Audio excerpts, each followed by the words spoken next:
കണ്ണീർ പ്രണാമം. നാളെ ഈ സമൂഹത്തിന് പ്രതീക്ഷയാകേണ്ടിയിരുന്ന 5 ജീവനുകൾ, ഓരോ കുടുംബത്തിൻ്റെയും വിളക്കായിരുന്ന നമ്മുടെ പ്രിയപ്പെട്ടവരെ നമുക്ക് നഷ്ടമായിരിക്കുന്നു. നമ്മുടെ മക്കളെ ദൈവം നേരത്തെ തിരികെ വിളിച്ചിരിക്കുന്നു. നീറ്റ് 2024 ഉന്നത റാങ്കും മാർക്കും കരസ്ഥമാക്കി ആലപ്പുഴ ഗവൺമെൻറ് മെഡിക്കൽ കോളേജിൽ MBBS പഠനത്തിന് ചേർന്ന 5 വിദ്യാർത്ഥികളെയാണ് നമുക്ക് ഇന്ന് നഷ്ടമായിരിക്കുന്നത്. ആയുഷ് ഷാജി നീറ്റ് 2024 677 മാർക്കോടുകൂടി 851 കേരള മെഡിക്കൽ റാങ്കോടുകൂടിയാണ് ഈ വർഷം ആലപ്പുഴ ഗവൺമെൻറ് മെഡിക്കൽ കോളേജിൽ MBBS പ്രവേശനത്തിന് ചേർന്നത്. ദേവാനന്ദൻ ബി നീറ്റിൽ 680 മാർക്കും കേരളയിൽ 745 റാങ്കും നേടി തൻ്റെ സ്വപ്നമായിരുന്ന MBBS പഠനത്തിന് ചേർന്ന കാഞ്ഞിരപ്പള്ളി സെൻറ് ആൻ്റണീസ് സ്കൂളിലെ വിദ്യാർത്ഥിയായിരുന്നു.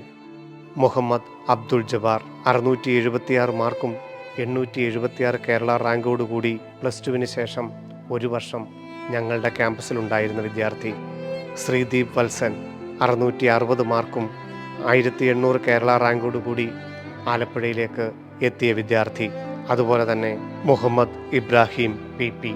ഇന്നലെ ഉണ്ടായ ദാരുണമായ അപകടത്തിൽ ജീവൻ പൊലിഞ്ഞ ഞങ്ങളുടെ എല്ലാമായിരുന്ന ഈ വിദ്യാർത്ഥികൾക്ക് ബിർലൻഡിലെ അധ്യാപകരുടെയും കുട്ടികളുടെയും രക്ഷിതാക്കളുടെയും ആദരാഞ്ജലികൾ.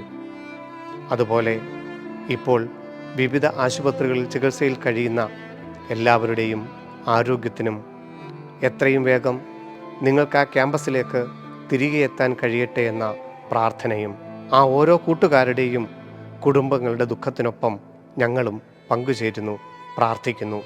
ഇന്നലെ വരെ ഞങ്ങളുടെ കൂടെ ഉണ്ടായിരുന്ന അനേകായിരങ്ങളാണ് ആ ക്യാമ്പസിൽ ഇന്ന് വിവരണങ്ങൾക്കതീതമായി കരച്ചിലടക്കി കൂട്ടുകാർക്ക് യാത്രാമൊഴി ചൊല്ലുന്നത്. പ്രിയപ്പെട്ടവരെ, നിങ്ങൾ ഓരോരുത്തർക്കും ഈ സാഹചര്യത്തെ നിയന്ത്രിക്കുവാനുള്ള കഴിവ് ദൈവം നൽകട്ടെ. നമുക്കൊരുമിച്ച് ആ ആത്മാക്കൾക്ക് നിത്യശാന്തി നേരാം.